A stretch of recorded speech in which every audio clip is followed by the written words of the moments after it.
ఇంచ ముందు ఒక మాట మాట్లాడేసినన్న వాడు ఒక చెంచాగాడు మాట్లాడాడు.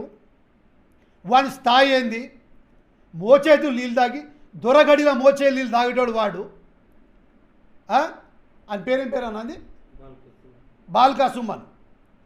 బాల్కా సుమన్, అరే నువ్వు ఆ దొరల మోచే నీళ్ళు తాగేటోనివి. ఉస్మానియా యూనివర్సిటీ జేఏసీ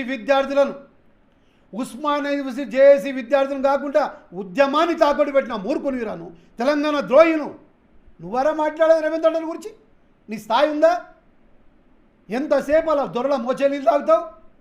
గడిచిన 10 సంవత్సరాలు ఒక దళిత మంత్రి లేడు, అడగడానికి నోరు రాలేదా? గడిచిన 10 సంవత్సరాలుగా దళితులు ముఖ్యమంత్రి చేస్తాను దొరా, ఎందుకు చేయాలని అడగడానికి లేదురా బుద్ధి? దళిత జాతిలో పుట్టినందుకు ఆత్మగౌరవంతో బతకాలి కొడుక. ఇంకొకసారి నోరు జారినావా కబార్దార్. జై హింద్, జై కాంగ్రెస్, జై తెలంగాణ.